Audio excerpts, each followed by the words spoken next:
Hi, I'm Tyson. And I'm Mike. And we argue with dragons. Welcome, listeners. This is Arguing with Dragons, a podcast where we find something nerdy and we argue about it. Hello. We're your hosts. My name's Tyson. I'm Mike. So, Mike, this is our first episode. Are you excited? It is. Yeah, sure. Is this your first podcast, Mike? No, but you already knew that. I did, but our listeners didn't. All three of them, huh? All three of them. Tell us about your podcasting experience, Mike.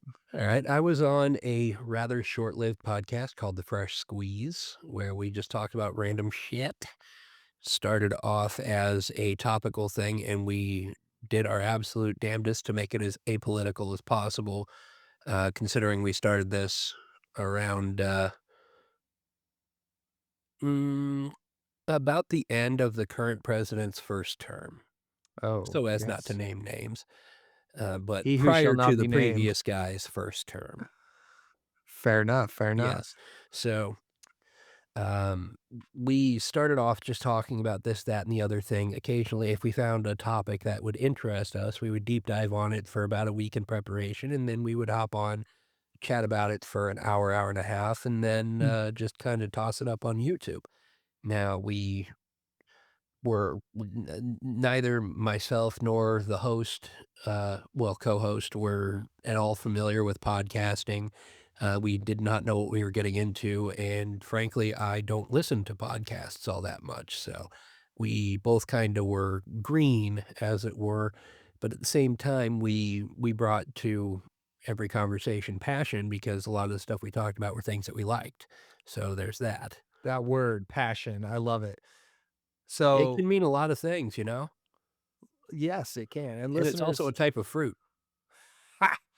so listeners, our expectations for this podcast, we're going to have fun. We're going to find nerdy subjects. We're going to beat them to death when we're going to argue about them. We're going to have fun with them. And we're going to get your feedback. We're going to find out what you are passionate about as a nerd, why you're passionate about it, and then we're going to beat the hell out of that too. So grab your Mountain Dew and Doritos. I got mine. Ha! Listen to that. He actually cracked a Mountain Dew on air, ladies and gentlemen. That's amazing. Well, it's store's own brand, but at the same time, it's delicious. Hey, being a nerd, it's expensive. Yeah, you're right. Got to cut corners where you can, my friend. Indeed, sir. All right, so this is my first podcast ever, and a little bit about me. I'm a nerd, obviously. Hey, me too. I manage a retail store by day. I have a DJ business that I still play around with and have fun with. But in all honesty, my real passion is nerdy stuff and just, getting out there and finding out what makes people tick. Those are my favorite things. Absolutely. I'm a debt collector by day and a not so closeted nerd at night. I tend to just kind of live vicariously through pixels and storylines written by other people. Fair enough. So why are you a nerd? Well, I'm a nerd because the bullies in high school said so. Ha! That's a good answer. Yeah, well, you know. I'm a nerd, I think, because I don't know, I just like the stuff I like. And, I spent a lot of time growing up in high school and thinking to myself, oh, I'm not going to let people in on what I really like and what I'm really into because they won't like it. Then sometime in my 20s, I was like, you know what? Fuck people. Take me as I am or don't take me at all. I don't care. Exactly. So, I mean, some of us got laid in high school. I'm not saying I did, but I mean, I don't know. I plead the fifth. Anyway, so Mike, we're going to have a nerd podcast. What are we going to talk about today? Dungeons and Dragons. Oh, yeah. Dungeons and Dragons, baby. The iconic game that manifests images of sweaty basement-dwelling virgins. No wonder we didn't get laid in high school, Mike. I hardly played in high school. I was too busy with online games like World of Warcraft. Oh, man. Loser. I know, right? Nerd. No. Definitely played World of Warcraft earlier today on my day off and enjoyed myself thoroughly. Anyway, so what is D&D? What is Dungeons and Dragons? We've all heard of it. It's friends sitting around a table pretending together. Yes, indeed. One person runs the world. The others play the characters in that world. Dice, they decide all the chaos, sometimes good, sometimes bad. There's rules, they're kinda loosely followed. Indeed, and stories can go off the rails pretty easily. Oh, I've seen it yeah. happen so many times. You cannot be a railroad conductor and play Dungeons& and Dragons, it's Not at all, not impossible. at all. If you're gonna conduct a train, there's another nerdy hobby that only boomers are really familiar with, and that's model trains. That's fair. There's way more arguing and a lot less dragons than you think, right? Oh, yeah, absolutely. I mean, granted, dragons may be a central part of the naming conventions involved in the game system. I just burped. Not Ah, too caught up with me. Anyway, yeah, there's dragons, absolutely, and there's a positively, how do I put this? The amount of dragons in the, D&D world that can be brought in through multiple, books and modules is, probably as many brain cells as an orange cat does not have. okay. You know Saying what that there as an are? orange cat owner myself. So there are less dragons in D&D than you think, but you know what there's way too many of? Dick jokes. Dick jokes. Definitely. Every session, can't get away from them. Oh, Either yeah. the players are chopping dicks off or people are comparing dick sizes or, but there's also something else there's a lot more than you expect, and that's feelings. Yeah. Yeah, There's very true, very true. feelings. Always makes me wanna sing the song, Feelings. "Feelings." So everyone's heard of D&D. It's not just dragons and cosplay, though. I Big mean, part of it, it's though. yeah, it's kinda a little bit more mainstream now these days. I mean, I see this shit on TV Yeah, now. Stranger Things, really did a number on the what word am I looking for here? It used to be kinda niche, like, only the nerdiest of nerds would be playing D&D at any given time, but Stranger Things kinda turned that on its ass. Those kids don't really look like nerds in that show. That's because back in the '80s, it really wasn't a nerdy thing, it was just kind of a thing.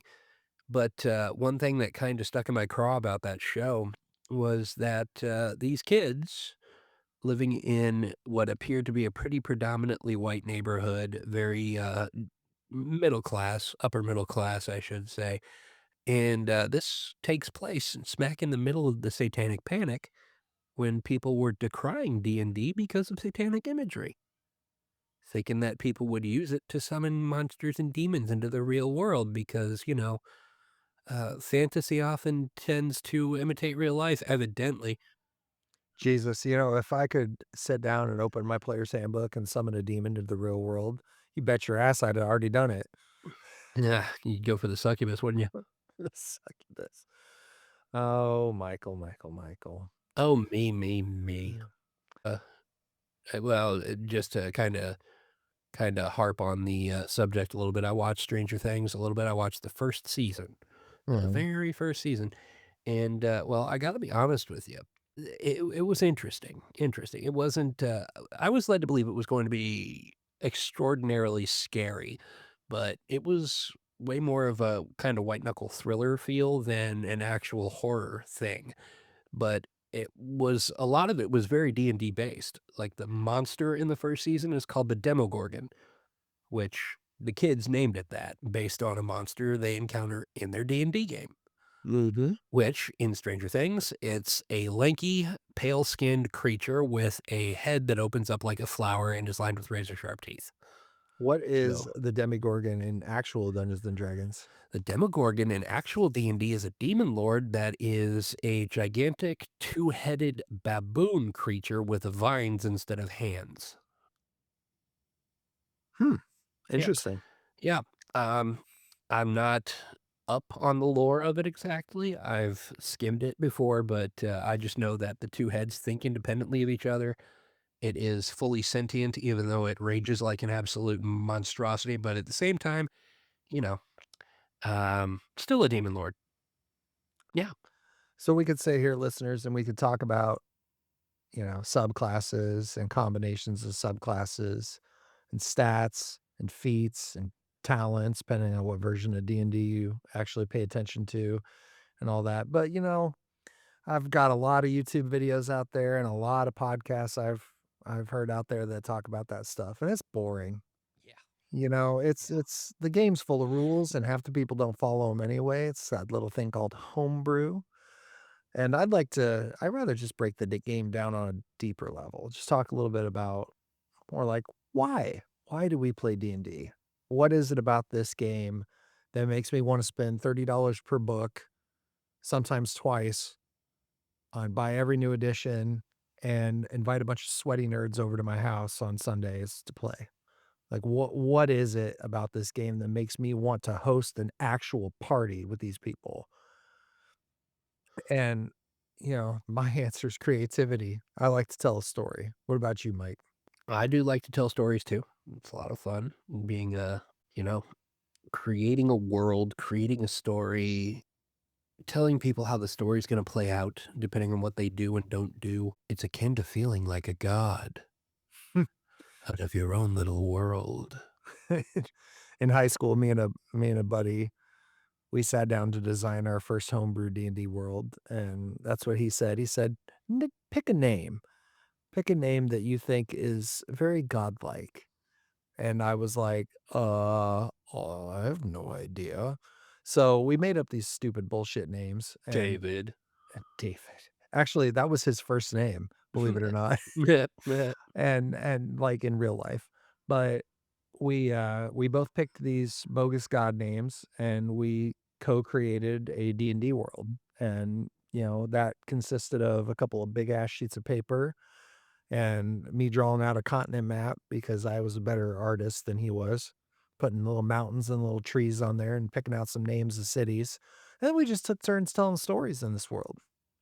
And I think we ran those characters for 4 solid years through high school, all the way from freshman to senior year before we all kinda got bored with them and killed them all off in the I think story. it's been since senior year since I've been able to make a game last 4 months worth of sessions because And people and lose interest. It's sad.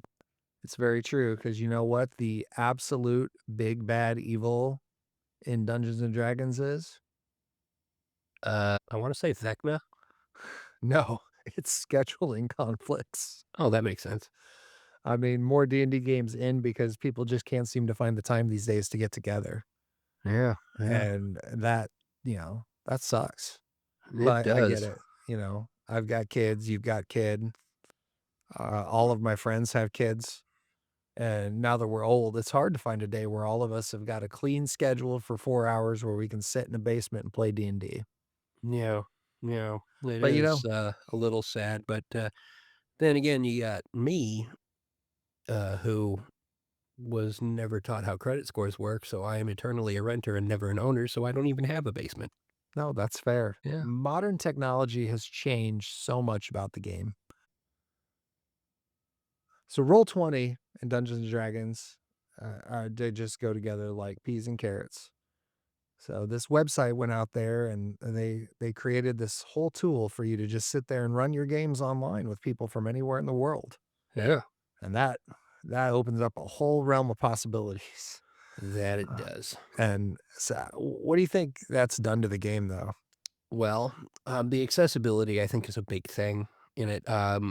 It used to be that if you didn't own 7 or 8 different books, each of which cost about $30, you couldn't play, not properly at least, not by the rules, unless you borrowed books from somebody or you had, access to internet that was slower than the US Postal Service, and, well, I'm gonna be honest with you, it has opened up a lot of avenues for people who would not have played before or didn't have the time, money, or even the, want to play, has given them all the opportunity in the world, and I think that that's a beautiful thing.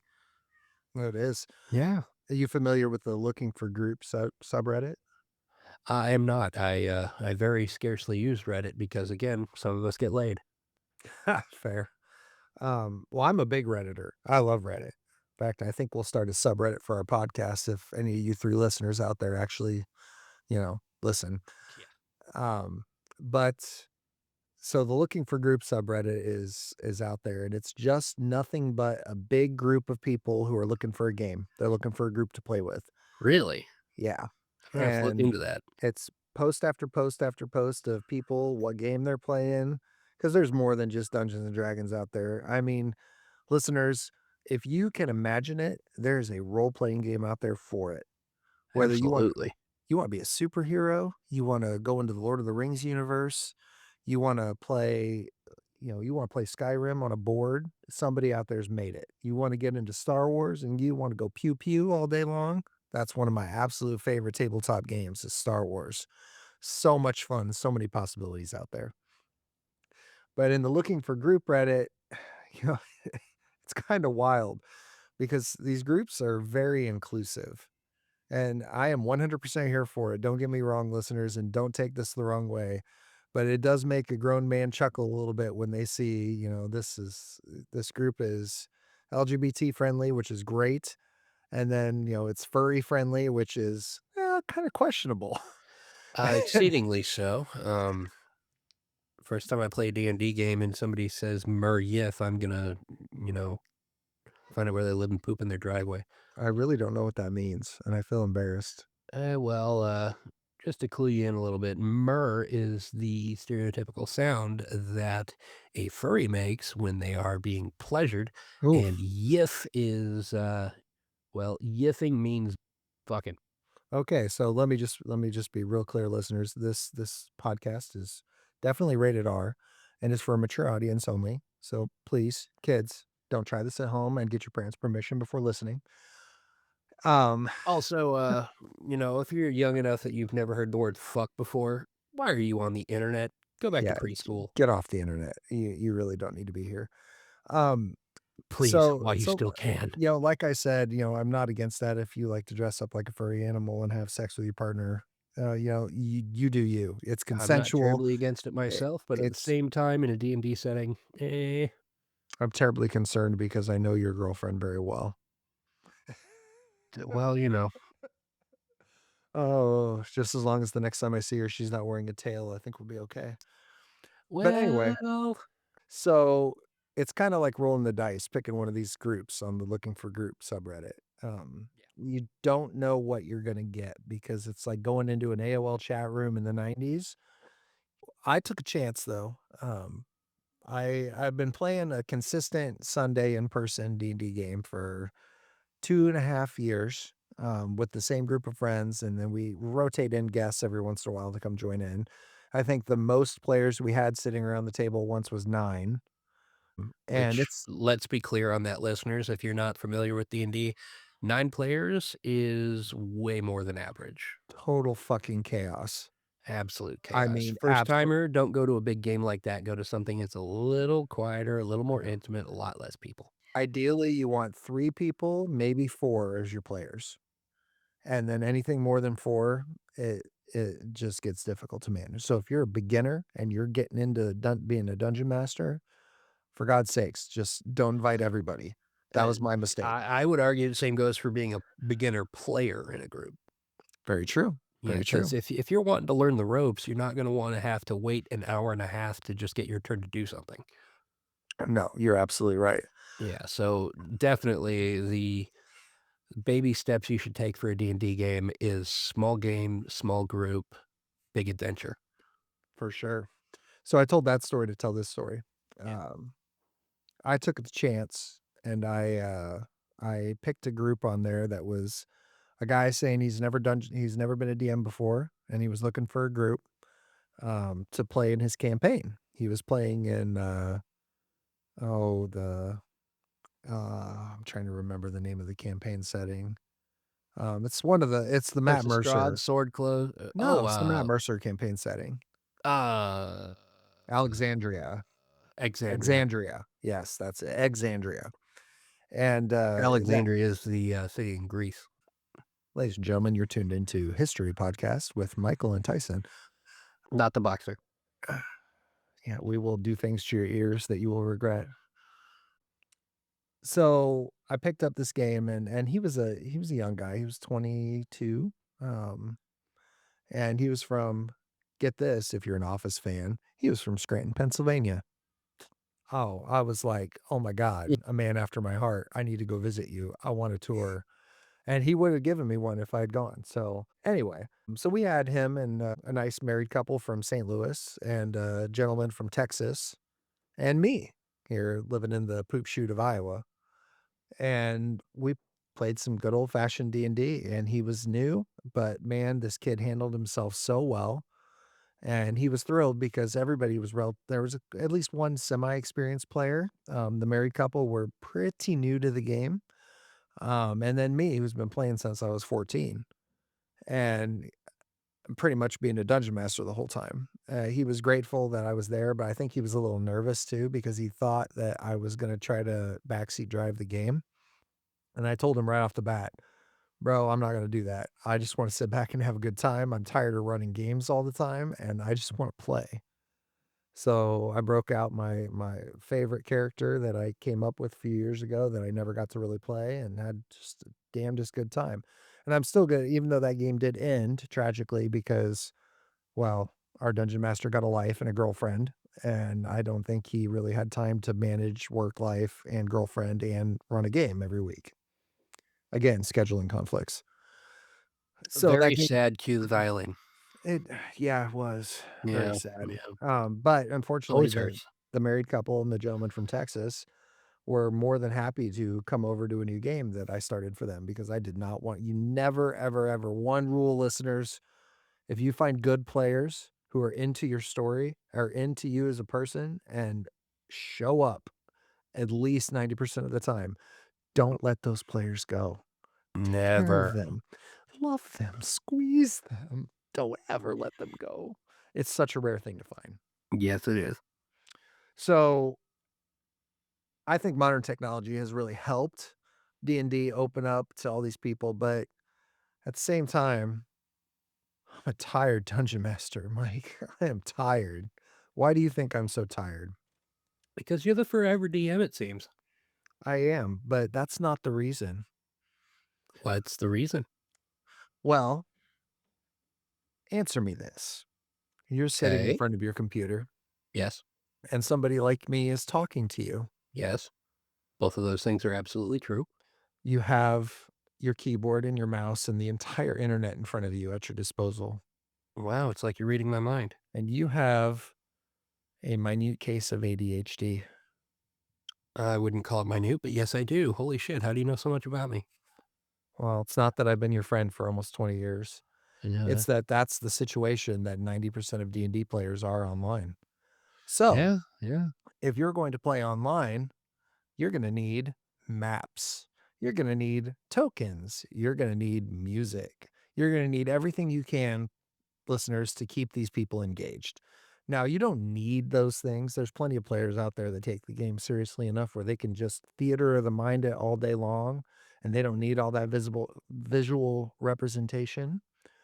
But I sadly am not one of those DMs. I got to have a map to go with my encounter. I got to have a picture of the NPC they're talking to. I got to do voices when I try, or whether it's taking my voice and editing it or something. I like to put on that show and that theatrics and that just it's a love-hate relationship because I so much love it because I love that creation. I love that moments of, oh, I just put together this really cool scene where evil dragonborn paladin is about to smite the characters because he's fallen in line with a outside entity from a different dimension. And I recorded my voice and changed my voice into that of something kind of draconic and did this really epic voiceover. And I was so enthusiastic about it. And I don't really think my players were nearly as excited about it as I was, which, yeah, if it makes them happy, cool. If it doesn't, it made me happy. But that burns you out. I'm gonna be honest with you. That kind of thing, it does, do things for me. When somebody is impassioned about what they're doing when it comes to D&D, it shows. It's Have you ever heard the old adage, "Smile and dial"? I have not. Well, you having worked as a telemarketer before, a little insight into your backstory.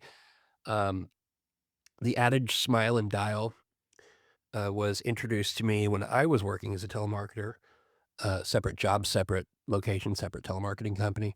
The idea was that if you smile while you're talking on the phone, people can hear it in your voice, and it influences them to want to buy things.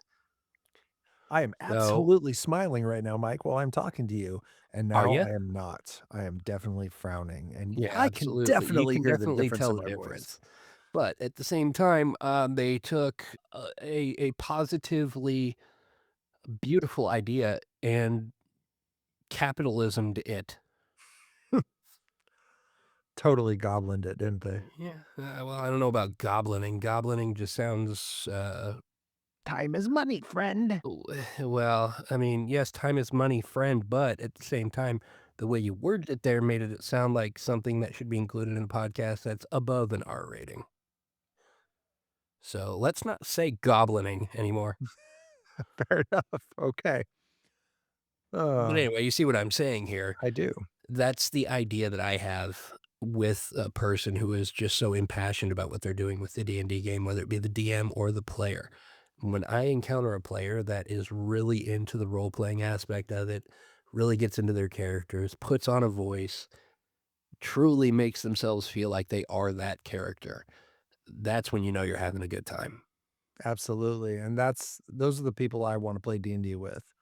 The ones Absolutely. that the ones that really get into the head of their character, Yeah. and whether or not, they and this kinda leads me into another subject here I wanted to talk about. Um, I get a lot of players like to optimize their characters. Who doesn't want to have the biggest, baddest bastard at the table? Just to kind of, interject in there on the topic, that is called munchkinning for those of you who are uninitiated. When you create a character that is all numbers, is impossible to kill or impossible to win against in any way, shape, or form, and, they are tailor-made using guides on YouTube, etcetera, to make them biggest Billy badass on the block. Hmm.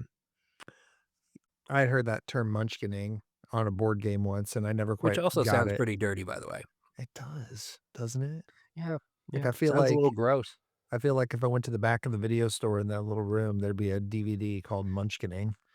Probably would involve dwarves and not the fantasy kind. Yeah, the less hairy kind. Ugh. Well, that just Anyway, depends on, genetics, doesn't it? I have successfully grossed out all 3 of our listeners.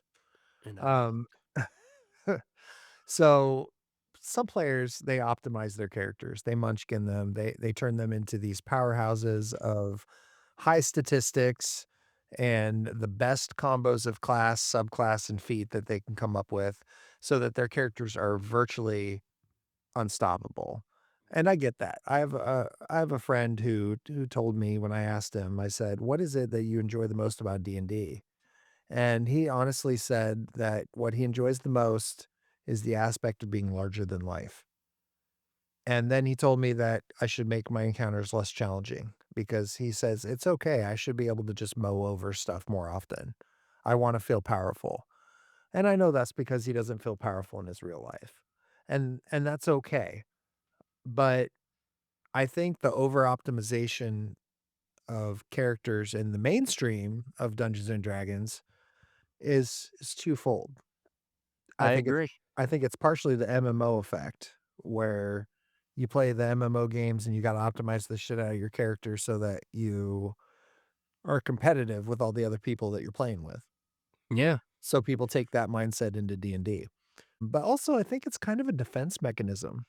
kinda is. But, just on the same note, over-optimizing characters and the, MMO mindset is, don't wanna say cancerous, but at the same time, it can really kill the morale at a D&D table.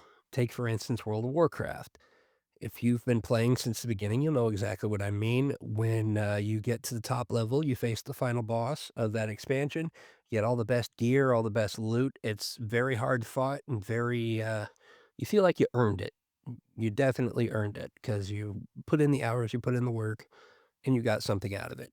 But then the next expansion drops, there's a whole new laundry list of monsters, and even the lowest leveled ones in the new areas are going to drop weapons that are better than what you had before after defeating the final boss of the previous campaign. So it all gets outclassed very quickly. That's called power creep. just for those of you who are listening, all three of you. But at the same time, it just makes going back and facing this insurmountable force of evil from the previous version or previous expansion of the game. You walk in, you basically slap him in the face and he's dead. That's Yeah. the kind of feeling you get when you over optimize. Mhm. It just takes all the challenge out, and when the DM adjusts it so that it's a little more challenging for that character, it's too challenging for the others. That's correct, and So that's it why unbalances the game completely when you do that. I think that's why optimization has become such a common thing, is that most dungeon masters aren't capable of on the fly adjusting their encounters, their fights, their, their skill challenges. Yeah. They make it too hard, and then all of a sudden they're like, "Well, shit, my character is kind of a pussy here. I need to do something about it."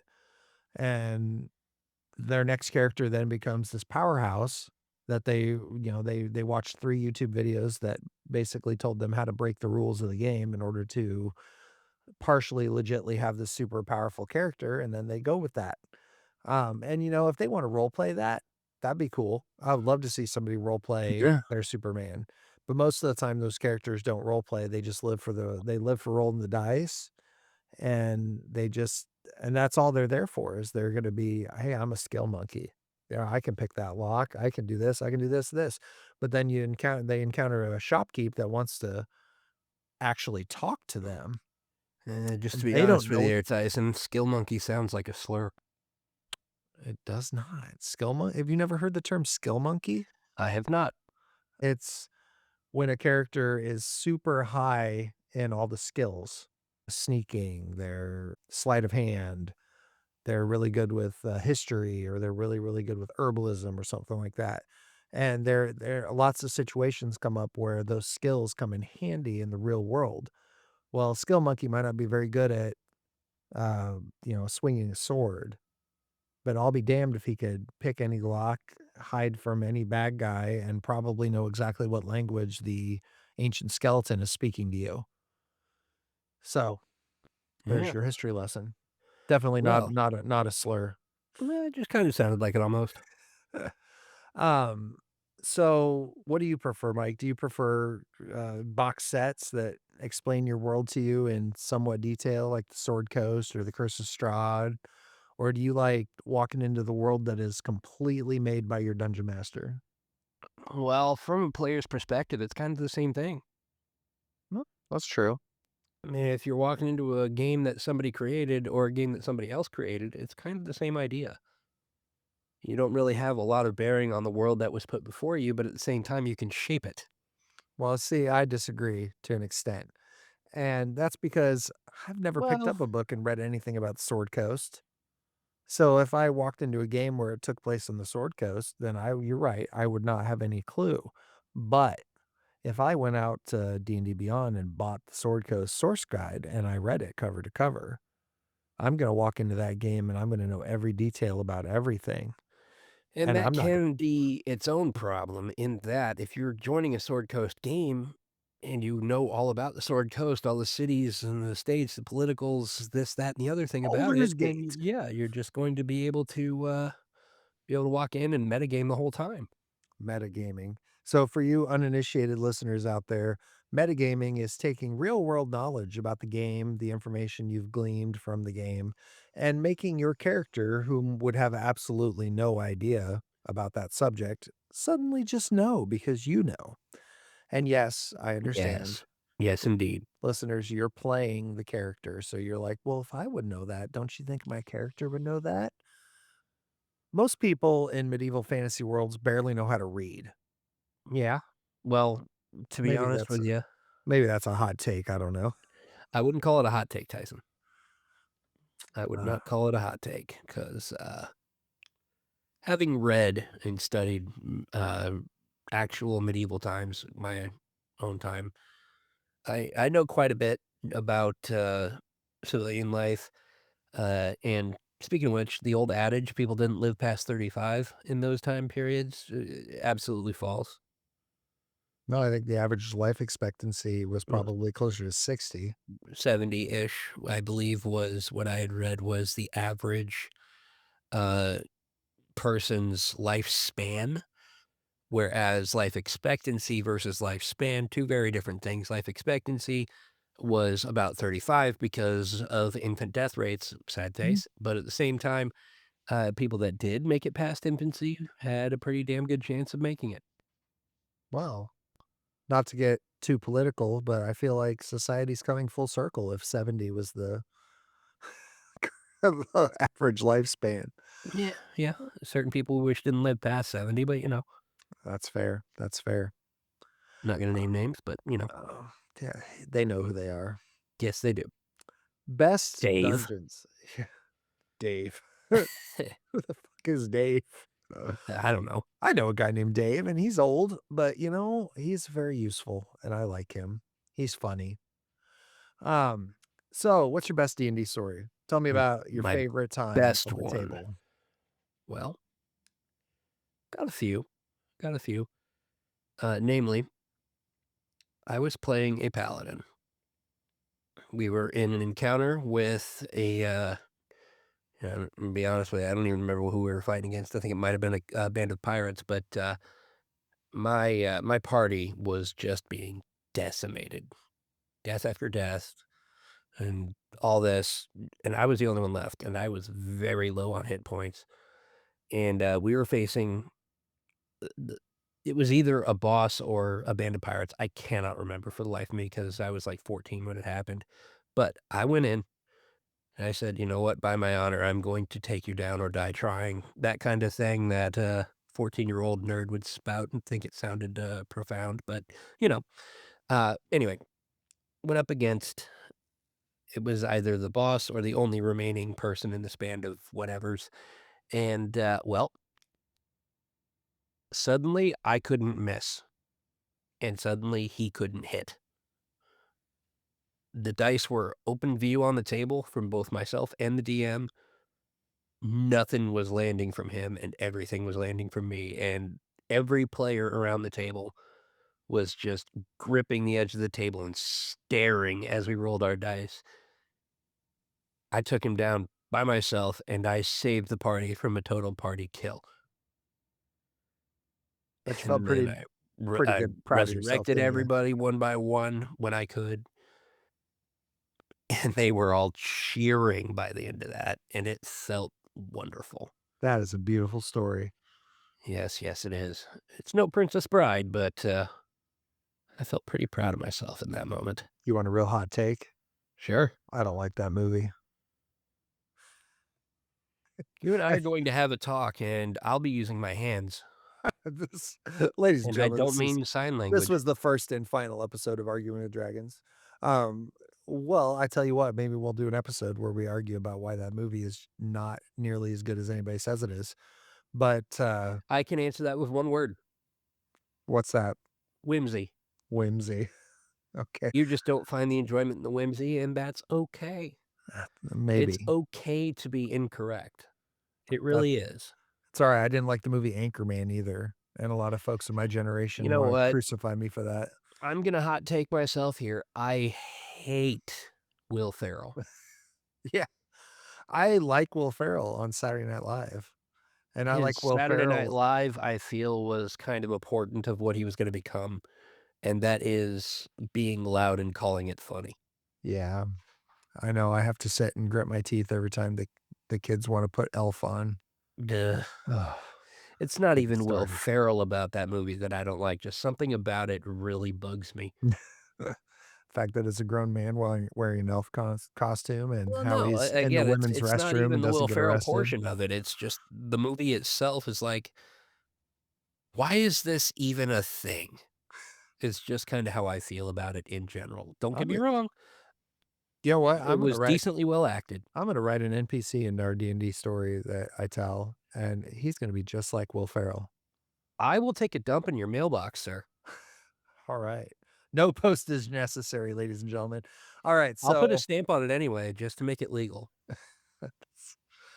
oh, legal poo in the Just you watch, I mailbox. will do it. Well, at least I'll know where it came from. Well, maybe. So It could be literally anybody. one of my best D&D stories, um, Yeah, let's hear yours. I've got this character, and I love this character. His name's Rax. He's definitely a side of me that I wish I would portray a little more. I've always had my characters be a little bit of a duality inside me because, I've got the mindset where I know how criminals think. I worked in a field, where I dealt a lot with, criminals back in the day, and it opened my eyes up to, how they think, how they steal, how they manipulate. I've dealt with a lot of manipulators in my time. So I had a character once for a long time that was, he was a lying, manipulative douche, and that was Really? his yeah, that was his thing. Oh, But Rax was more of a lighthearted, just a lovable guy that was dealt some really bad cards, and instead of becoming the evil that did it to him, like most people would, they'd go on a revenge killing spree. He kinda just He just laughs it off now, and he has his dark moments where you can see that everything he's lost in his life gets to him, but he's just a very humorous goofball, and that humor and that being able to shrug off things that happen in your life that you feel aren't fair and all that is something I strive for all the time as a person. Um, absolutely. so my moment there with him though, he had just reappeared. These characters were teleported to um, a kind of a reconstruction of the Shadowfell. Like not the Shadowfell by name, but something similar. And Rax joined those characters there for a 2 session spinoff where somebody else ran a game. But afterwards, they appeared back in the real world, and he was quickly knocked out by goblins, and because he was disoriented, and he's a tough guy. He's a this point in time, I think he was probably a 4th level, 5th level, fighter. So he's sitting there waking up, and he's tied up, and there's these goblins in this tent around him. And instead of just, busting out of his ropes and killing all these goblins like you'd normally do, he sat back with a smile on his face, and he started telling those goblins his whole life story, not even sure that they could understand a damn thing coming out of his mouth. But by golly, did he tell them. And that moment and the visuals behind it and the story he told to the goblins just, inspired me to do a little writing, and I loved it, and I still love that character, and that image lives rent free in my brain all the time. Rent free is not necessarily a good thing. It just means you're a squatter. Well, it can squat there. I've accepted it. Okay. As long So as you're knowledgeable on the subject, there you go. tell me tell me about your worst time. What's your horror story? My D&D horror story. Well, um, I was invited to a game.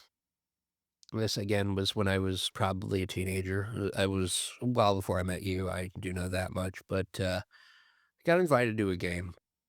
It was a Saturday game. There was a little I don't even know how to describe it. A kind of curiosity shop in my hometown where they had all kinds of occult this and that, some shirts and graphic tees, little dime store notions that folks who practice Wicca would probably appreciate, as Oh, well as role playing game books and such. I think I And know the story you're talking about. I've never told you it. I don't think.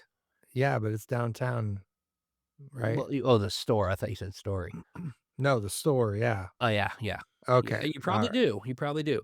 But in the back, every Saturday, if people wanted to come play, say, Magic's Gathering, Warhammer, D&D, Yu-Gi-Oh cards, etcetera, they had a space where people could come and do that.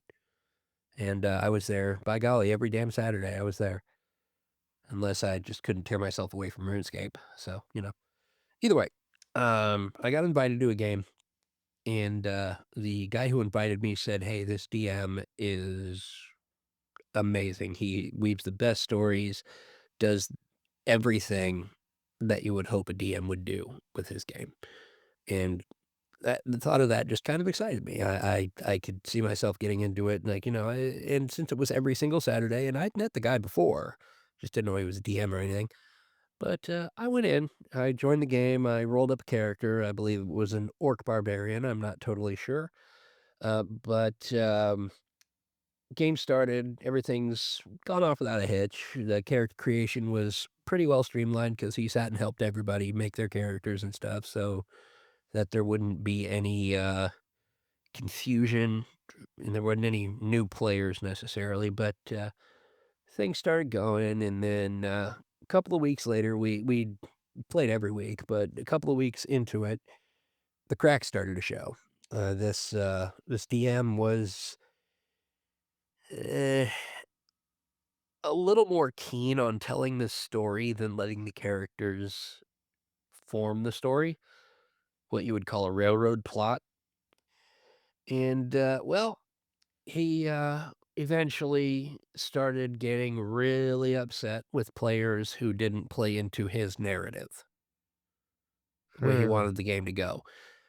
I mean, I can understand being a little cross with, like, okay, I spent 9 hours perfectly crafting this encounter and you wrecked it with a spell that I didn't know you had.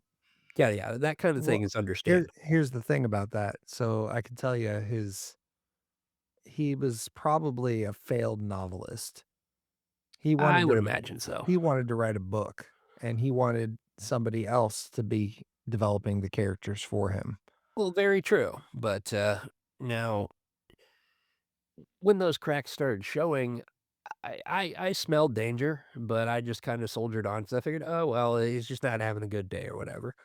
But towards the end of the day, one of the newer players had convinced the rest of the table, hey, let's go do this instead of that side quest, and he slammed his hands on the table and screamed at her in her face for daring to go against what he wanted the party to do. And seconds later, everybody was away from the table doing their own thing. Wow. Yeah, I was rather enjoying myself in the game at first until that shit started happening. And then what I can only assume is a 50-ish-year-old man threw a hissy fit, and just like that, it was all done. Wow. Ain't nobody wanted to play with him anymore, and I can totally see why. Yeah, I don't think I couldn't stand for that. Yeah, no, I'd and have thrown after this I'd guy have had thrown been a book talked at up that guy's so face. heavily, I mean, I didn't see him, for a few Saturdays after that, then he showed up specifically for Magic the Gathering after that. Yeah, I think maybe he needs to stick to Magic the Gathering. Probably. Probably.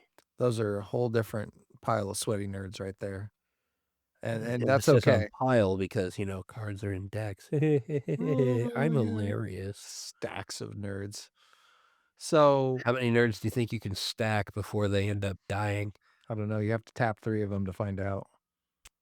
Gross. That's a Magic the Gathering term. If you're uninitiated, when I say you have to tap something, it means you turn it sideways. We say uninitiated a lot.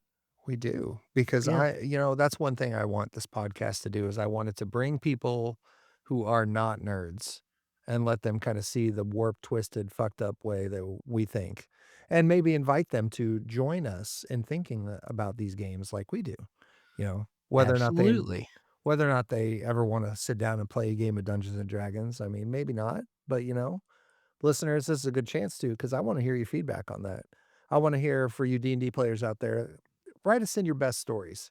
Tell us your hot takes or even your horror stories. I'd like to hear any and all. And if you've never played Dungeons& and Dragons before, and you are maybe interested now that you've heard us ramble on for 50 some odd minutes about it, or maybe you saw it on Stranger Things, or maybe you saw some random mention of it on a random subreddit or something like that, and you're interested, write us in. Tell us why you're interested, and we'll even reply and let you know some resources you can go out there and figure it out, you Yeah, know? absolutely. Or So if you wanna just go ahead and hit us up, arguingwithdragons@gmail.com. correct. Um, We'll so read every email, so long as it's not an ad for dick enlargement pills. yes, don't spam us, please. Um, so my There's the dick joke, by the way. I knew one was coming. So how do you think D&D's really changed the nerd culture? Well, it's opened up a lot of creativity, pipelines for people. I mean, as nerd culture stood, if you were a creative type before D&D, you were probably writing articles or, possibly even short stories for news publications, etcetera, say, for instance, H.P. Lovecraft or Isaac Asimov. They, they wrote editorials that ended up becoming short stories, which ended up becoming novellas, turning into novels, and we're all the richer for having them, but I digress. Uh, the way D&D has really changed nerd culture to me is that it gives people the ability to express their own creative selves in a way that just isn't available anywhere else. Sure, there are other role-playing opportunities, especially online nowadays. There are entire role-playing forums. I've, regrettably been in one before, and I say regrettably because it's just so cringe, but at the same time, these avenues were opened up to just anybody who wanted to take part, as long as they could afford the $30 bucks, but at the same time, there's really nothing like it.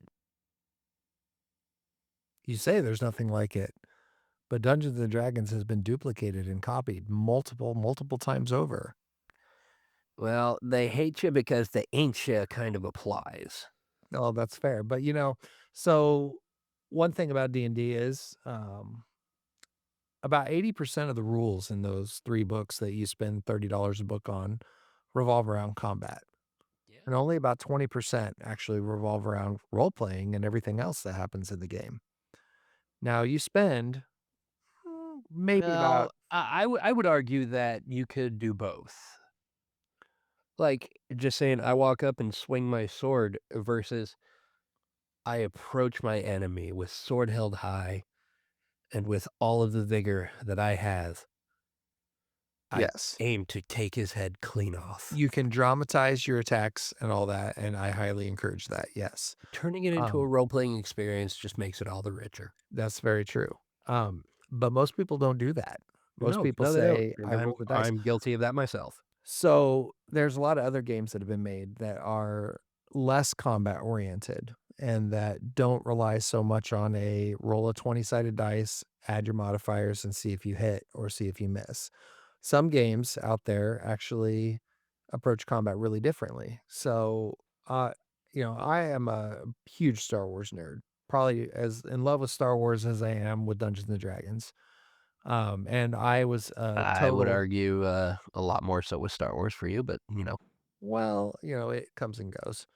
Um, but one of my biggest things was I loved Star Wars Saga Edition. It was real crunchy, numbers crunchy. It had 12 books, all these rules, everything possibly released in the Star Wars universe was codified in these books as something you could play with rules. And it was fun. And it was a great game. And when you injected a lot of role play into it and you really got into the stories of the Empire and the Rebellion and the New Republic and the Old Republic and all that stuff, it was fun. I mean, I had a blast. Now, couldn't find enough people to actually play it consistently, but it was a blast. But over the years since that's been out, they've re-released that game into a more cinematic experience where you're rolling dice that are like luck dice and heroic dice and failure dice all in one so that you create a story out of the dice rolls that you make to say, hey, maybe I hit that stormtrooper with this blaster, but I did it in a way where I was diving towards something. And then I accidentally slipped and fell and moved a droid over that, fell down a cliffside that, smacked R2-D2 in the head and prevented him from destroying the Death Star. I mean, something like that could happen. And it's just a wild set of game rules. So like D&D isn't your only avenue if you want to be out there role playing. well, You've no, I got didn't say it's the only avenue, oh, that's true. I and mean, your question was more so how it changed the way. No, I know, I kinda got off That's all I'm topic. saying. When D&D was introduced, it created an entire new idea for people to be creative and to play their games. It did. Gary Gygax, who knew? May he rest in peace. Yeah. May he So, rest in listeners, peace. if, if you're into leadership, tactical thinking, creative problem solving, teamwork, maybe you should try D&D Or join the army. or join the army. But, I say that because, in D&D, you're sitting there at the table as a game master, you're leading all these nerds.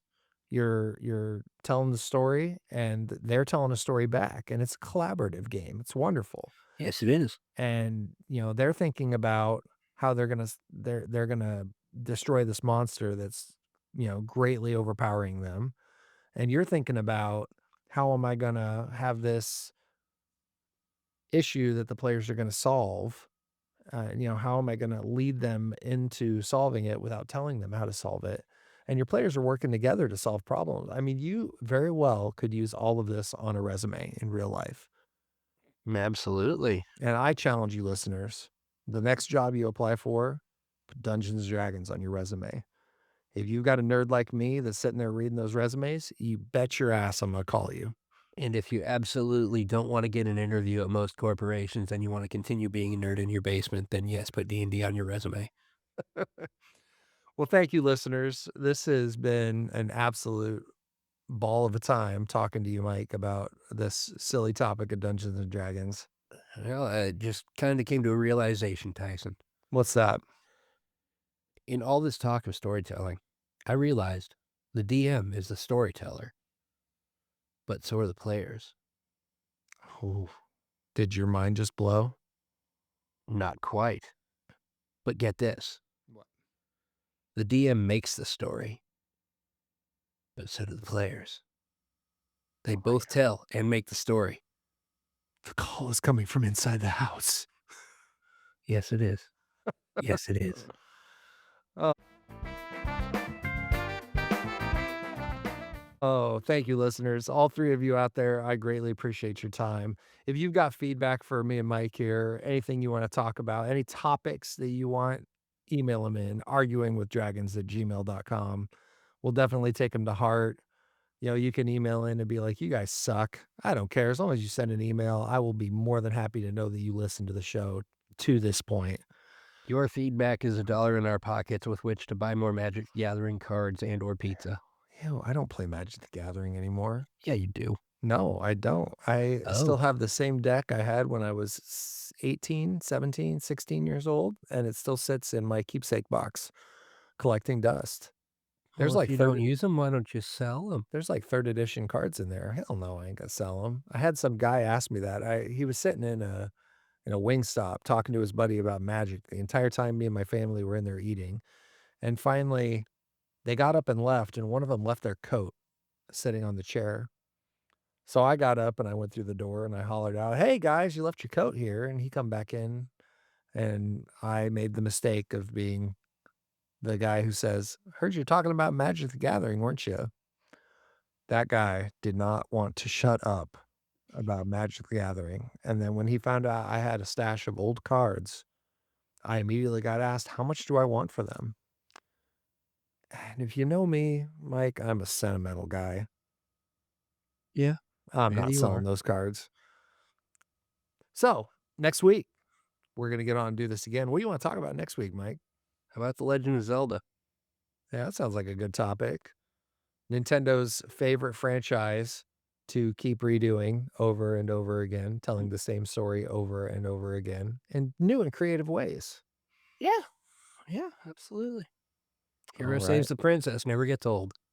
Yeah, but Link never gets old either. That's the weird thing. I know, right? That is kinda strange. All right, listeners, Yeah, but we'll talk about that later. if you got a favorite Legend of Zelda game, by all means, email it in arguingwithdragons@gmail.com. Maybe we'll talk about that game next week. All right, Mike. It's been a pleasure, my friend. Pleasure indeed, but not in a gross way. All right, listeners, we'll talk at you later. See ya. Bye-bye now.